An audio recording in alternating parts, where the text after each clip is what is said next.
Canada ने एक नया इमिग्रेशन प्रोग्राम लॉन्च किया जिसके अंदर ना सिर्फ आप लोगों का प्रोसेस बहुत फास्ट होगा बल्कि आप लोगों को उसमें अप्लाई करने के लिए किसी एजेंट की या किसी बंदे की जरूरत नहीं है। LMIA अप्रूवल के लिए आप लोगों को खपना नहीं पड़ना। इसमें 4 साल का आप लोगों को वर्क परमिट मिलेगा, जिसका मतलब यह है कि अगर आप लोगों ने कनाडा में 4 साल गुजार लिए तो आप लोग परमानेंट रेजिडेंसी के लिए भी अप्लाई कर सकते हैं। कनाडा गवर्नमेंट ना सिर्फ ऐसे एम्प्लॉयज जो कि LMIA के लिए लोगों से फ्रॉड करते थे, पैसे मांगते थे, उनको ना सिर्फ बैन किया जाएगा बल्कि उनका नाम ऑफिशियल वेबसाइट पर डिस्प्ले किया जाएगा ताकि आप लोग वो देख के उस फ्रॉड से बच सकें। इस प्रोग्राम में सिर्फ वो कंपनीज होंगी जिनको कनाडा गवर्नमेंट की तरफ से डायरेक्ट रिकॉग्नाइज्ड का टाइटल मिलेगा, जिसका मतलब ये है कि आप लोगों के साथ फ्रॉड होने के चांसेस बहुत कम है। इस प्रोग्राम की सारी इन्फॉर्मेशन और आप लोगों ने इस प्रोग्राम में अप्लाई कैसे करना है, आज की वीडियो में हम इन सारी चीज़ों पर बात करेंगे। अस्सलाम वालेकुम, उम्मीद करता हूँ सब लोग खैरियत से होंगे। आज की वीडियो में हम बात करेंगे कनाडा के नए इमिग्रेशन प्रोग्राम के बारे में जिसका नाम है REP, recognised employer pilot program. अब ये रिसेंटली लॉन्च हुआ है और बहुत सारे चैनल्स पे आप लोगों को इसके बारे में वीडियोस मिल जाएंगी, लेकिन मैं कोशिश करूंगा कि मेरी आज की वीडियो के अंदर आप लोगों को वो सारी इन्फॉर्मेशन मिल जाए जिसके लिए आप लोगों को नॉर्मली 10 वीडियोस देखनी पड़ेंगी, लेकिन मेरी एक सिंगल वीडियो से आप लोगों को वो सारी की सारी इन्फॉर्मेशन इंशाल्लाह मिल जाएगी।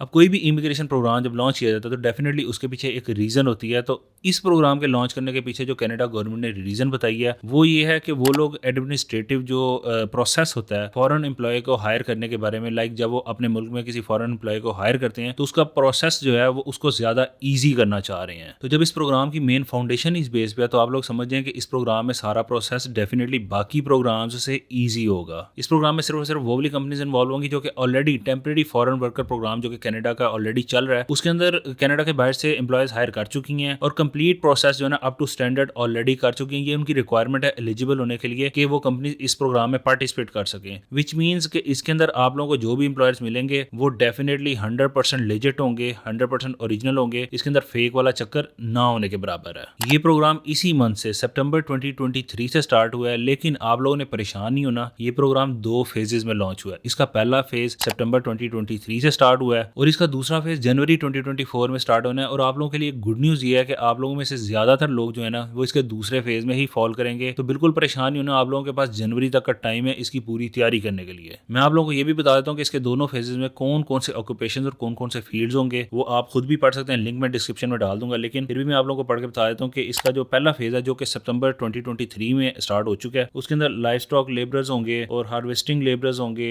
नर्सिंग एंड ग्रीन हाउस से रिलेटेड है। तो बेसिकली जितना भी आपका फार्मिंग से रिलेटेड सारा काम है ना वो फेज 1 में है जो कि सितंबर 2023 में स्टार्ट हो चुके हैं। अगर तो आप लोग इसमें फॉल करते हैं तो आप लोग अभी फौरन अप्लाई कर सकते हैं, तो फिर आप अभी अप्लाई कर दीजिएगा। लेकिन बाकी के जो सारे प्रोफेशंस हैं वो इसके फेज 2 में आएंगे जो कि जनवरी 2024 में स्टार्ट होने। आप स्क्रीन पे देख सकते हैं, मैंने आपसे स्क्रीन भी साथ में शेयर की हुई है। इसके अंदर engineering managers, architect, science managers, industrial and manufacturing engineers, फिर उसके बाद landscape architects, urban land use planners, फिर उसके बाद ये देखें कि ये बहुत लंबी लिस्ट है, आप स्क्रीन पे साथ साथ देख सकते हैं कि इसके अंदर लाइक मेडिकल से रिलेटेड, फिजिशियन से रिलेटेड, लाइक डेंटिस्ट से रिलेटेड और फार्मेसी से रिलेटेड सारे फील्ड्स इसके अंदर मौजूद हैं। नीचे शेफ्स और कुक्स भी इसके अंदर आ जाते हैं, बुचर्स भी आ जाते हैं जो कि कसाई होते हैं वो भी इसमें आ जाते हैं, फूड बेवरेजेस सर्वर्स भी आ जाते हैं और कारपेंटर्स भी आते हैं इसके अंदर। उसके बाद मशीन फिटर्स जो कि मैकेनिक होते हैं वो भी आ जाते हैं, oiled and solid fuel heating machines वो भी हैं इसके अंदर, और ट्रांसपोर्ट ट्रक ड्राइवर्स भी इसके अंदर मौजूद हैं। उसके बाद आ जाता है लाइफ स्टॉक लेबरर्स भी आ जाते हैं, हार्वेस्टिंग लेबरर्स दोबारा इसमें आ जाते हैं। उसके बाद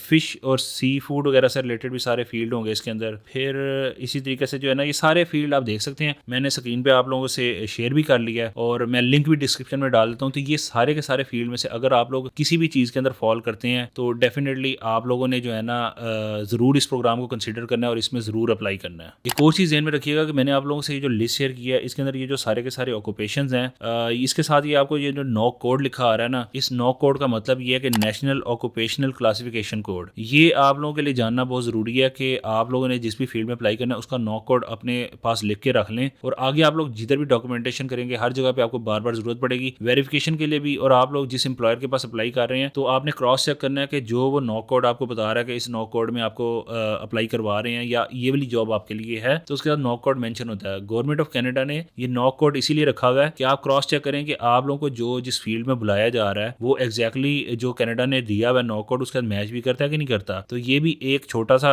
तरीका है फ्रॉड को चेक करने का कि कहीं आपके साथ 2 नंबरी तो नहीं हो रही। सिर्फ इस प्रोग्राम में नहीं, किसी भी प्रोग्राम प्रोग्राम में आप लोग अप्लाई करते हैं तो पहले अपना नॉक कोड जो है ना क्रॉस चेक किया करें कि जो भी एजेंट या कोई भी बंदा जो आपको नॉक कोड बता रहा है कि आपका जो प्रोफेशन है उसके आगे नॉक कोड हमेशा लिखा होगा, तो आप उसको क्रॉस चेक किया करें कि वाकई ही वो वही वाला नॉक कोड लिखा हुआ है जो कनाडा की गवर्नमेंट की वेबसाइट पे लिखा हुआ है या अपनी तरफ से उन्होंने कोई टोपी ड्रामा किया हुआ है।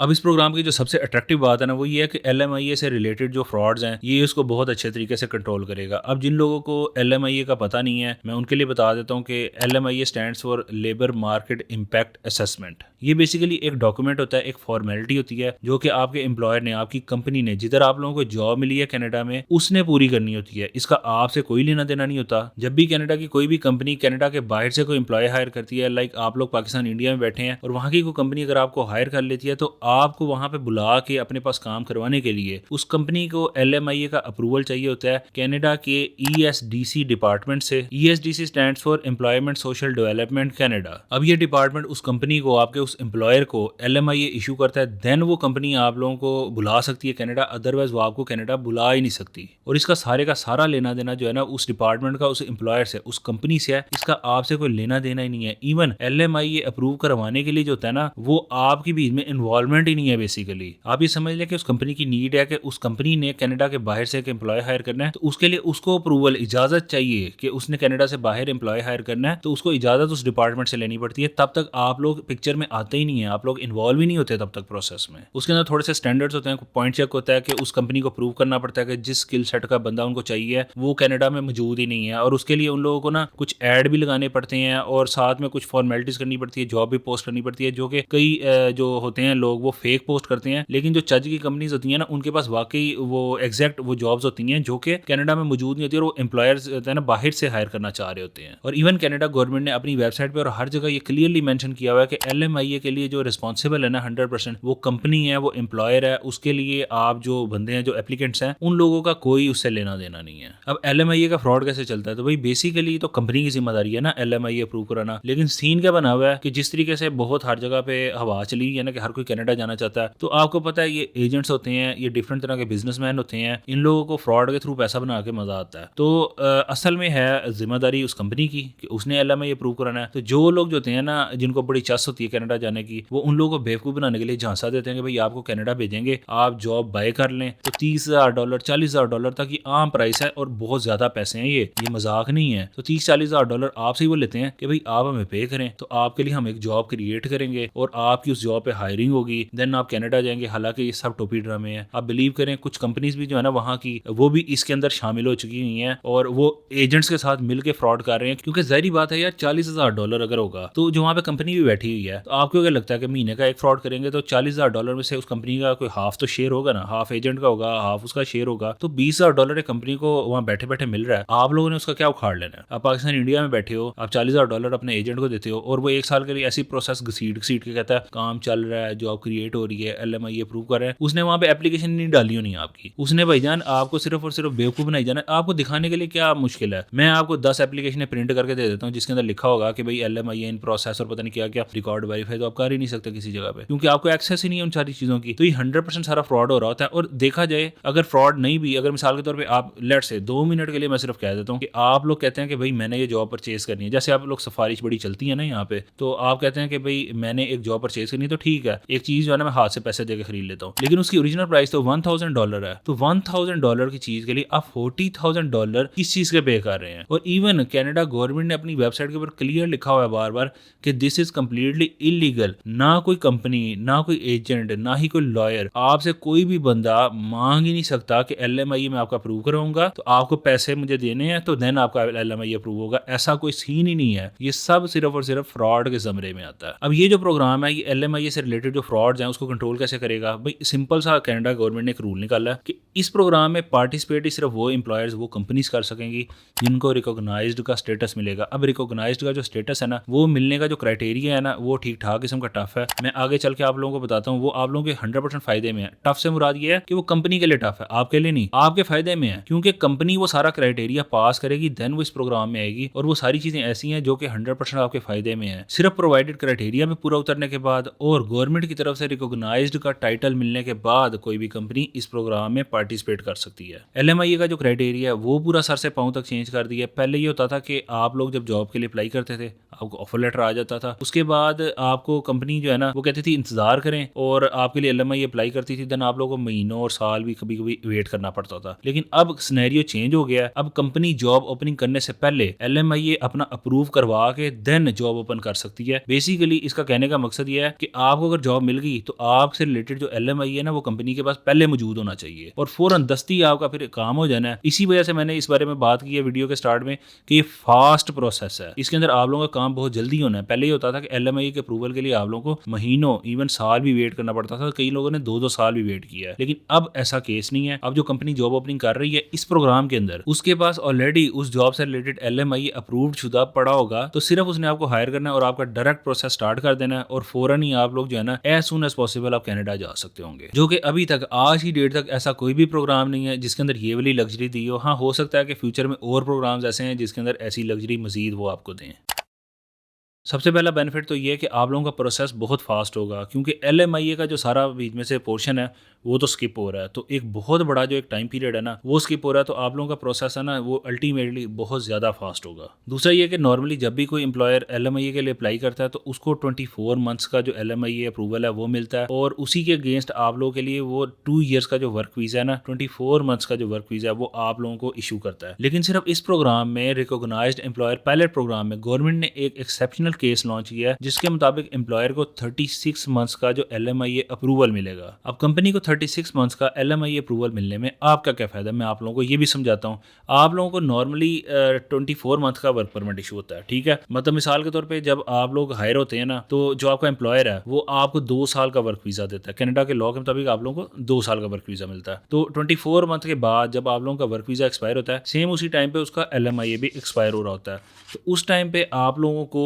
जो नई जॉब ढूंढने के लिए या उसी जॉब को रिन्यू करने के लिए एक नए LMI की जरूरत होती है और आपका वही एम्प्लॉयर अगर आपके साथ नेक्स्ट दोबारा भी चलना चाहता है तो नया LMI अप्रूवल चाहिए होता है, जिसकी वजह से वो एम्प्लॉयर भी बहुत हेजिटेशन फील करते हैं और आप लोगों की जॉब जाने के चांसेस बहुत ज्यादा होते हैं। और इवन आप किसी नई जगह पे भी अप्लाई करेंगे तो डेफिनेटली आपको ऐसी जगह पे जॉब कम मिलेगी जहां पर आप लोगों को LMI का बीच में चेक आ रहा है। लेकिन यहाँ पे ये चीज ओवरकम हो जाएगी। वो कैसे कि आप लोगों का जब 2 साल का वर्क वीजा एक्सपायर हो रहा होगा लेकिन जो आपका एम्प्लॉयर है उसके बाद 36 मंथ का ऑलरेडी LMI का अप्रूवल मौजूद है, तो वो आपको एक और 2 साल का वर्क वीजा दे सकता है जिसके मुताबिक आप लोग एक्चुअल में टेक्निकली 4 साल के लिए आप कनाडा में मौजूद होंगे। मतलब लाइक पहले 2 साल का मिला आपको तो दूसरा जब आपका रिन्यूअल का टाइम है तब उसके पास वैलिड LMI मौजूद है और इससे कोई फर्क नहीं पड़ेगा कि उसके बाद बाकी 1 साल का रह गया। कनाडा के लॉ के मुताबिक आप लोगों को जब भी वर्क वीजा इशू होगा वो 2 साल का इशू होगा। तो उस टाइम पे जिस टाइम इशू होने के टाइम पे अगर उसका LMI वैलिड है, बेशक वो 1 महीने 2 महीने भी उसमें पड़े हुए हैं, तो आप लोगों को अनदर 2 ईयर्स का वर्क वीजा मिल जाएगा। तो बेसिकली और टेक्निकली आप लोग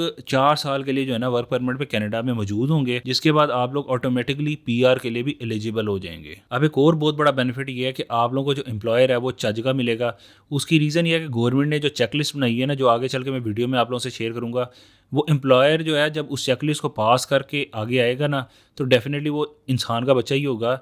वरना कनाडा में बहुत कॉमन प्रैक्टिस है कि वहाँ पर एम्प्लॉय की एक्सप्लॉयटेशन जो है ना वहाँ पे बहुत कॉमन है। और ये मैं बात नहीं कर रहा, ये आप फैक्ट्स खुद देख लें, आप खुद सर्च कर लें कि कनाडा में ना जो आप लोगों को जॉब पे हायर किया जाता है तो वहाँ पे बहुत ज़्यादा तंग किया जाता है। ये बहुत कॉमन प्रैक्टिस है वहाँ पर, कोई ये नई बात नहीं मैं कर रहा। लेकिन इसके बारे में कोई बात इसलिए नहीं करता, खासतौर पर एजेंट्स इसलिए नहीं बात करते क्योंकि उनकी दुकानदारी बंद होगी। और मैं आप लोगों को एक और चीज़ भी बता दूँ जो कि कोई भी और बंदा मेंशन नहीं करता, वो ये है कि जब भी आप लोग LMI के थ्रू जाते हैं ना तो आप लोग क्लोज्ड वर्क परमिट पे जाते हैं। और क्लोज्ड वर्क परमिट का पता है क्या मतलब है? उसका मतलब ये है कि लेट्स से मैं कनाडा में बैठा हूँ और मैं एक कंपनी हूँ, मैंने आपको बुला लिया, हायर किया, मैंने आपका LMI भी दे दिया, ठीक है। और जब आप मेरे पास आएंगे ना तो आप लोग मेरे पास क्लोज्ड वर्क परमिट पे काम करें। उसका मतलब ये है कि जब तक वो वर्क परमिट वैलिड है 2 साल तक के लिए आप लोग सिर्फ मेरे लिए काम कर सकते हैं। आप लोग मेरे अलावा किसी के लिए काम नहीं कर सकते। और अगर आप लोगों ने मेरे अलावा किसी के लिए काम किया तो मैं आप लोगों की कंप्लेंट कर सकता हूँ, मैं आप लोगों पे केस कर सकता हूँ, जो कि वहाँ पे बहुत कॉमन है। और इस चीज़ को मिसयूज़ करके ना एम्प्लॉयज़ को ऐसा दबा के रखा जाता है, ऐसा तुन के रखा जाता है।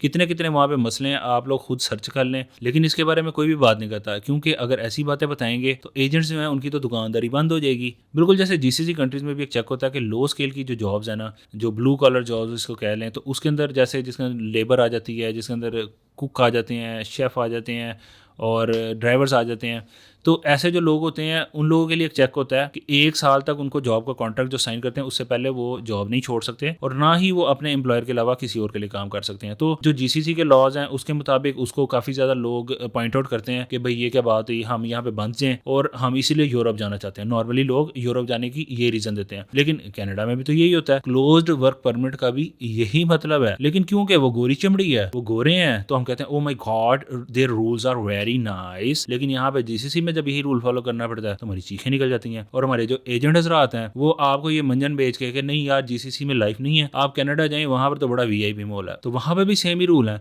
बस सिर्फ नाम डिफरेंट है। यहाँ पर 1 साल का लेबर कॉन्ट्रैक्ट होता है, वहां पे क्लोज्ड वर्क परमिट होता है। दोनों जगह पे आप लोग बाउंड हो जाते हैं अपने एम्प्लॉयर के साथ काम करने के लिए। अब क्योंकि गवर्नमेंट के बनाए हुए लॉज हैं तो इसके अंदर जाहिर बात है कोई रीज़न है उन्होंने बनाए हुए हैं, कोई एवं मुंह उठा गए तो उन्होंने लॉज बनाए नहीं हुए, क्योंकि गवर्नमेंट भी चाहती है कि एम्प्लॉयर जो है, जो कंपनी है, उसको भी तो उसने सिक्योर करना है ना कि आप लोग यहाँ से जाएं, जाके 2 दिन बाद आप मस्ती करने लग जाएं और आप कहेंगे मैंने जॉब करनी नहीं है, कि उससे बेटर जॉब मिल जाए, तो नई जॉब की तरफ आप चले जाएं, तो एम्प्लॉयर का तो नुकसान है ना, जिसने आपको इतना इन्वेस्ट करके आपको बुलाया। अब नॉर्मल केस में तो सब कुछ स्मूथली चलता है, लेकिन अगर कोई कंपनी आगे से फनगार टक्कर जाए आपको, या 2 नंबर कंपनी हो, जैसे मिसाल के तौर पर आजकल एजेंट्स डिफरेंट कंपनीज के साथ ज्वाइंट वेंचर करके लोगों को ठगने के काम कर रहे हैं, तो खुदा ना खास्ता अगर आप लोगों को कोई 2 नंबर कंपनी टक्कर जाए, फिर आप लोगों ने बड़े बुरे तरीके से फंस जाना है और 2 साल आप लोगों के फिर जन्म की तरह गुजरेंगे। लेकिन इस प्रोग्राम में आप लोगों को ये एज है कि आप लोगों को एम्प्लॉयर ऑटोमेटिकली अच्छा मिलेगा, क्योंकि गवर्नमेंट ने जो चेकलिस्ट बनाई है ना, जिसको पास करके किसी भी कंपनी ने, किसी भी एम्प्लॉयर ने इस प्रोग्राम में आगे आना है और आपको हायर करना है, वो डेफिनेटली इस कैटेगरी का एम्प्लॉयर नहीं होगा, वो एक चज का इंसान होगा। वहां पे आप लोगों को जॉब में किसी किस्म की तकलीफ नहीं होगी।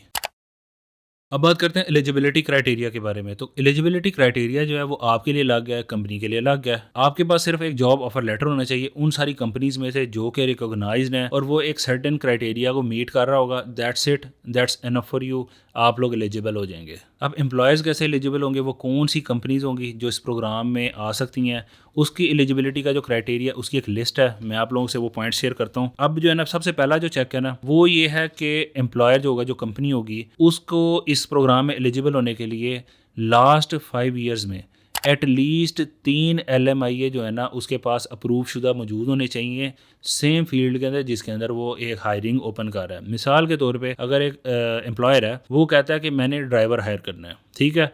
अब उसके पास लास्ट 5 सालों में 3 ड्राइवर कम से कम उसने फॉरेन कंट्रीज से हायर किए हों, एटलीस्ट 3 LMIAs उसने ऑलरेडी इशू करवाए हुए हों। तो ये तो बड़ी अच्छी चीज़ है कि उस कंपनी की ऑलरेडी फिर बड़ी गुड स्टैंडिंग होगी कि उसके ऑलरेडी लास्ट 5 सालों में 3 LMIA अप्रूवल आ चुके हैं। तो अगला जो LMIA होगा वो तो वैसे ही टक करके फ़ौरन आ जाना है, क्योंकि वो गुड स्टैंडिंग में है कंपनी। दूसरा पॉइंट ये है कि इस प्रोग्राम में सिर्फ वो कंपनी पार्टिसिपेट कर सकेगी जिन लोगों ने अपनी कंपनी एनवायरनमेंट में highest safety and working environment create करके रखा हुआ है। कुछ स्टैंडर्ड्स होते हैं कनाडा गवर्नमेंट की तरफ से कि किसी भी कंपनी को मिनिमम उन स्टैंडर्ड्स को मीट करना होता है, लेकिन नॉर्मली कंपनीज नहीं करती हैं। इस प्रोग्राम में ये होगा कि जो भी कंपनी इस प्रोग्राम में रिकॉग्नाइज का स्टेटस लेना चाहेगी तो कनाडा गवर्नमेंट उसके सारे पैरामीटर्स चेक करेगी कि आया कि वो जो कंपनी है वो अपने एम्प्लॉयज़ को सही तरीके से हेल्थ फैसिलिटीज़, जो सारी safety facilities, work environment proper up to standard दे रही है या नहीं दे रही है। जो उस क्राइटेरिया को मीट करेंगे देन ही उनको रिकॉग्नाइज का स्टेटस मिलेगा। तो इसका फायदा आपको ये होगा कि आप लोग डेफिनेटली अप टू स्टैंडर्ड एक एनवायरनमेंट में जा रहे होंगे। आप लोग वो लल्लू फतू जगह पे नहीं जाएंगे जो आपको वहाँ पे जाके बांदर बना के रख लें और फिर आप परेशान होते फिरें। और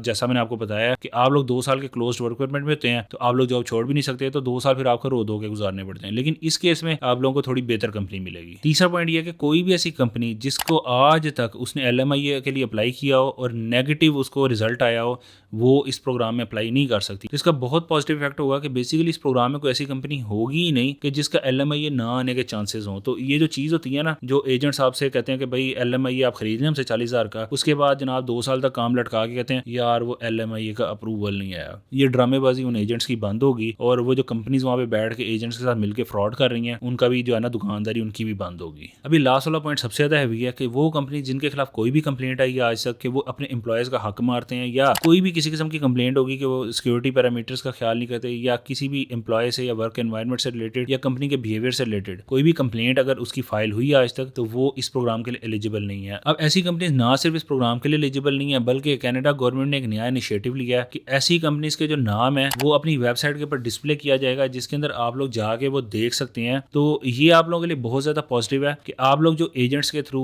या ऐसे वैसे अप्लाई कर रहे हैं लेफ्ट राइट किसी बंदे के थ्रू, तो आप लोग ये देखा करें, उस वेबसाइट पे अपडेट रहा करें और चेक किया करें कि आप लोगों को जिस कंपनी का ऑफर लेटर आ रहा है कहीं वो उस लिस्ट में तो नहीं है जो ऑलरेडी बैन है, जिसको फाइन ठुके हुए हैं। मैं आप लोगों से स्क्रीन पे भी शेयर कर लेता हूँ कि ये जो कंपनीज ऑलरेडी इन्होंने डाल दी हुई है फाइन की लिस्ट में और नॉन कंप्लायंट की लिस्ट में, तो आप लोग खुद भी देख सकते हैं। मैं लिंक भी डिस्क्रिप्शन में डाल देता हूँ। तो डेफिनेटली जब भी आप बेशक इस प्रोग्राम में नहीं भी अप्लाई करते, किसी दूसरे प्रोग्राम में भी अप्लाई करते हैं, तो आप लोग इस लिंक पे जाके लाजमी देखा करें कि कहीं वो कंपनी इनमें से तो नहीं शामिल है। पता चले आप लोग ऑलरेडी जो डिफॉल्ट कंपनी है उसमें अप्लाई कर रहे हैं और आप लोग की भी मंजी ठोक जाए। अब बात करते हैं एप्लीकेशन प्रोसेस के बारे में। तो एप्लीकेशन प्रोसेस बड़ा सिंपल है कि अगर तो जो कंपनीज हैं उन लोगों ने तो अपना अप्लाई करना है इसके अंदर रिकॉग्नाइज स्टेटस के लिए, उनके लिए फॉर्मेलिटीज डिफरेंट होगी, वो आप लोगों को जानने की जरूरत भी नहीं है। अब आप लोगों के लिए बड़ा सिंपल है कि आप लोगों ने जॉब के लिए अप्लाई करना है, रिस्पॉन्स आएगा आपको ईमेल के थ्रू आ सकता है, आपको कॉल के थ्रू आ सकता है। देन आप लोगों का एक इंटरव्यू होगा, इंटरव्यू आपने पास करना है, निगोसिएशन होगी आपकी जो सैलरी से रिलेटेड। नंबर 2 ये कि आप लोगों ने लैंग्वेज प्रोफिशिएंसी है उसको मीट करना है अगर रिक्वायरमेंट है, मतलब इफ रिक्वायर्ड का उसके अंदर वर्ड यूज़ किया गया है, जिसका मतलब यह है कि ज़रूरी नहीं है कि हर एम्प्लॉयर आपसे लैंग्वेज प्रोफिशिएंसी मांगेगा। मे भी मेरा ख्याल है कि इसका मेंशन इसलिए किया हुआ है क्योंकि जो वहाँ पर फ्रेंच भी चलती है बहुत सारे स्टेट में, तो जहाँ पर फ्रेंच होगी डेफिनेटली वहाँ पे आप लोगों को फ्रेंच का कोई सर्टिफिकेट या प्रोफिशिएंसी चाहिए होगी। लेकिन जो नॉर्मल जॉब्स होती हैं उसके अंदर इंग्लिश ही चलती है, तो या तो आइल्स रिक्वायर्ड ही नहीं होगा बहुत सारी जॉब में, या किसी जॉब में अगर उन्होंने डिमांड भी की ना तो बहुत बेसिक लेवल का 4 बैंड तक का रिक्वायर्ड होगा। इससे ज़्यादा मेरा नहीं ख्याल है कि इसके अंदर आप लोगों से आइल्स का डिमांड किया जाएगा। एंड देन आप लोगों को एक ऑफर लेटर मिल जाएगा। फिर उसके बाद आप लोगों से डॉक्यूमेंट कलेक्ट कर लिए जाएंगे, आप लोगों का सिक्योरिटी चेक होगा, आप लोगों का मेडिकल एग्जामिनेशन होगा, और देन आप लोगों का जो एम्प्लॉयर है वो आप लोगों के लिए वर्क वीज़ा अप्लाई कर देगा। और देन आप लोग उसके खर्चे पे जा रहे होंगे, आप लोगों ने पल्ले से पैसे नहीं लगाने। ये चीज़ आप अपने जेहन में बिठा लें।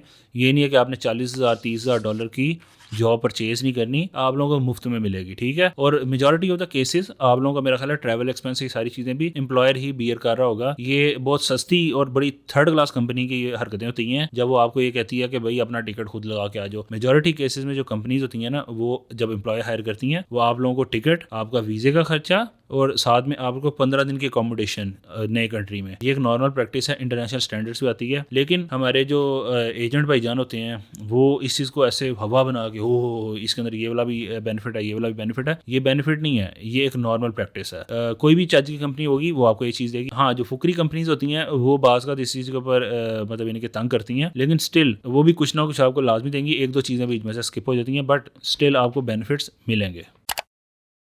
अब आप लोगों ने अप्लाई कैसे करना है ये भी मैं आपको गाइड कर देता हूँ, लेकिन उससे पहले आप लोगों को ये जानना ज़रूरी है कि जिस भी जॉब पे आपने अप्लाई करना है उसका आप लोगों ने नॉक कोड जो है ना वो कॉप्स की वेबसाइट के ऊपर क्रॉस चेक लाजमी कर लेना कि वहाँ पे वो नॉक कोड मौजूद है या नहीं है, अदरवाइज वो जॉब इस प्रोग्राम के लिए एलिजिबल नहीं होगी। COPS stands for Canadian occupational projection system. तो मैं लिंक डिस्क्रिप्शन में डाल देता हूँ। आपने जो भी जॉब के लिए अप्लाई कर रहे होंगे आप लोगों ने उसका नॉक कोड क्रॉस चेक करना है। तो अगर उसका नॉक कोड कॉप्स की वेबसाइट पर मौजूद है then you are okay to go, आप स्कूल से आगे फर्दर अपना प्रोसेस स्टार्ट कर सकते हैं। अब गवर्नमेंट ऑफ कनाडा ने इस प्रोग्राम में जॉब के लिए अप्लाई करने के लिए आप लोगों के लिए जो प्लेटफॉर्म को ऑफिशियल प्लेटफॉर्म करार दिया है वो है जॉब बैंक कनाडा की वेबसाइट। उसका लिंक मैं डिस्क्रिप्शन में डाल देता हूँ। ये कनाडा की ऑफिशियल वेबसाइट है और नॉर्मल रूटीन में भी जो LMIA की जॉब्स होती हैं ना उनके लिए ज़रूरी होता है कि जॉब बैंक कनाडा के ऊपर उनको पोस्ट करना लाजिम होता है कि वो LMIA उनका अप्रूव करवाने के लिए। लेकिन कई लोगों को इस चीज़ के बारे में पता भी नहीं होता। तो अगर इस प्रोग्राम के अलावा भी आप लोग किसी प्रोग्राम में अगर अप्लाई कर रहे हैं, तो अगर कोई एजेंट आपको कहता है कि आपको LMIA की जॉब दिलवानी है, तो अगर वो जॉब जो कि आपको ऑफर की जा रही है वो जॉब बैंक के ऊपर नहीं है देन आप लोग समझ जाएं कि दाल में कुछ काला है, फ्रॉड का कोई सीन है। अब जॉब बैंक के ऊपर अप्लाई करने का तरीका बड़ा सीधा है। जैसे आप किसी भी जॉब की वेबसाइट के ऊपर अप्लाई करते हैं वैसे ही आपने जॉब बैंक पे भी अप्लाई करना है। तो जिन लोगों को नहीं पता वो मुझे कमेंट सेक्शन में बता दीजिएगा, क्योंकि आज की वीडियो में अगर मैं ये एक्सप्लेन करने लग जाऊंगा ना कि आप लोगों ने जॉब बैंक पे कैसे अप्लाई करना है, तो ये वीडियो एक और आधे घंटे या पौने घंटे तक आगे चली जाएगी, जो कि पॉसिबल नहीं होगा मेरे लिए। तो ये अगर जिन लोगों को चाहिए होगा कि जॉब बैंक पे अप्लाई कैसे करते हैं ये तरीका समझना जिन लोगों ने, मुझे कमेंट सेक्शन में बताइएगा। मैं इंशाल्लाह इसके ऊपर एक अलग वीडियो बना के इंशाल्लाह अपलोड कर दूंगा। उसके अंदर सारी चीज़ें मैं आपको गाइड कर दूंगा कि जॉब बैंक पे आप लोगों ने कैसे जॉब के लिए अप्लाई करना है। बाकी ये है कि फिलहाल के लिए आप लोग जॉब बैंक पे जाके अगर आप लोग एग्रीकल्चर से रिलेटेड आप लोगों का फील्ड है तो आप लोग वहाँ पे जॉब्स ढूंढ सकते हैं, क्योंकि इसका फेज 1 स्टार्ट हुआ है अभी सिर्फ, उसके अंदर सिर्फ एग्रीकल्चर की जॉब्स हैं। फेज 2 इसका जनवरी 2024 में स्टार्ट होना है, जिसके अंदर अभी टाइम बाकी है। लेकिन आप लोग इसकी तैयारी दबा के अभी से स्टार्ट कर दें, क्योंकि ये एक पायलट प्रोग्राम है और पायलट प्रोग्राम का मतलब होता है टेम्परेरी प्रोग्राम। तो पता चले जनवरी तक आप आप लोगों की तैयारी पूरी ना हुई हो और जब आप तैयारी स्टार्ट करें तो उतनी देर में जनाब एप्लीकेंट्स पूरे हो चुके हों और फिर इस प्रोग्राम में अप्लाई करने का फायदा ही कोई ना हो, जो कि आजकल लोगों को न्यू ब्रिंसविक वाले प्रोग्राम के अंदर चीजें फेस करने को मिल रही हैं, क्योंकि वो भी एक पायलट प्रोग्राम था और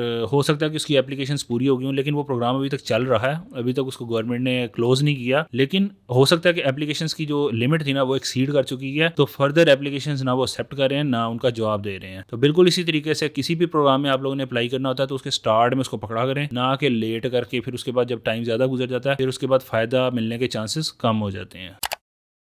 अब प्रोसेसिंग टाइम की और मैं इसलिए बात कर रहा हूँ क्योंकि बहुत सारे लोग ऐसे होते हैं जो बाद में नीचे वीडियो पे कमेंट कर रहे होते हैं कि यार हमने कल अप्लाई किया था, हमें अभी तक ईमेल का जवाब नहीं आया, या हमने हफ्ता पहले अप्लाई किया था भाई अभी तक जवाब ही नहीं आया, मैंने भाई 4 दफा अप्लाई कर दिया अभी तक जवाब नहीं आया। तो मेरे प्यारे भाई जवाब आने में टाइम तो लगता है। हाँ, इस प्रोग्राम में बीच में से एक बहुत मेजर पोर्शन LMI अप्रूवल का वो स्किप हो जाएगा, लेकिन उसके बावजूद बहुत टाइम लगेगा क्योंकि जो इंटरनेशनल हायरिंग होती है ना इसमें वैसे ही बहुत टाइम लगता है। ठीक है, आप लोगों की एम्बेसीज इन्वॉल्व होती हैं, आपके सिक्योरिटी चेक होने होते हैं, सारा कुछ होना होता है। दिस इज नॉट लाइक कि आज आपने अप्लाई किया कल आप लोगों को अप्रूवल आ गया, परसों जनाब आपके वीजे का ठप्पा लग गया और जनाब तुम सामान पैक करके फौरन जा रहे हो। ये सीन नहीं होता, आप लोगों को हौसला रखना पड़ेगा। बड़े बड़े लोग ऐसे हैं जिन्होंने 3-3 साल 4-4 साल बहुत हौसला रखा, उसके बाद उन लोगों का नाम आ गया और वो चले भी गए। लेकिन ये है कि इस वाले प्रोग्राम में आप लोगों का जो टाइम पीरियड है वो इंशाल्लाह कम हो जाएगा, काफी कम हो जाएगा, हो सकता है वो कुछ महीनों पे बात आ जाए। ठीक है, तो होप हमेशा रखें, इंशाल्लाह कोशिश जारी रखेंगे तो अल्लाह पाक आपके लिए वसीला बना देंगे।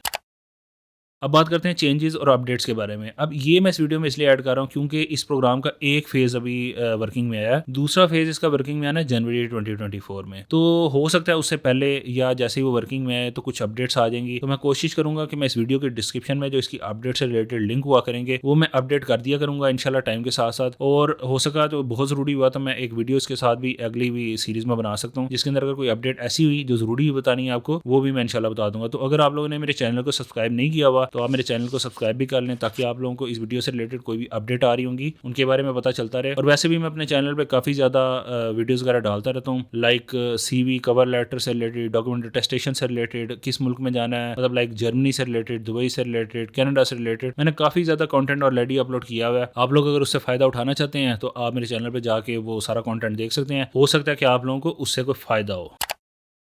तो आज की वीडियो के लिए इतना ही। उम्मीद करता हूँ मेरी आज की वीडियो से आप लोगों को काफ़ी कुछ सीखने को मिला होगा और आप लोगों का रिकॉग्नाइज्ड एम्प्लॉयर पायलट प्रोग्राम से रिलेटेड जितनी भी सारी कन्फ्यूजन होंगी, जितने भी सारे आप लोगों के क्वेश्चन होंगे आपके माइंड में, वो सारे दूर हो गए होंगे। अब ये है कि इंशाल्लाह मैं नेक्स्ट कुछ दिनों में जो जॉब बैंक कनाडा है मैं उसके ऊपर भी एक वीडियो बना दूंगा कि आप लोगों ने जॉब बैंक कनाडा के ऊपर जॉब हंटिंग कैसे करनी है। बाकी अगर आप लोगों ने मेरी लिंक्डइन से रिलेटेड जो मैंने वीडियो बना के ऑलरेडी डाली हुई है वो नहीं देखी है तो आप जरूर देखें, उससे भी आप लोग फायदा उठाएं। और मैंने अपने चैनल पर 10,000 सब्सक्राइबर पूरे होने की खुशी में एक गिव अवे वीडियो भी डाली है जिसके अंदर पार्टिसिपेट करने वालों में से कोई एक विनर चूज किया जाएगा और विनर को दुबई का वीजा गिफ्ट किया जाएगा टोटल फ्री ऑफ कॉस्ट। तो आप उस वीडियो में भी जरूर पार्टिसिपेट करें। जब तक उस विनर को अनाउंस नहीं किया जाता तब तक आप अपनी किस्मत जरूर आजमाएं। जब विनर अनाउंस हो जाएगा फिर उसके बाद ये चांस आपके लिए खत्म हो जाएगा, तो वो वीडियो भी जरूर देखिएगा। बाकी इंशाल्लाह मिलेंगे किसी और वीडियो में किसी और टॉपिक के साथ, तब तक के लिए इजाजत दीजिएगा, दुआ में याद रखिएगा। अल्लाह हाफिज।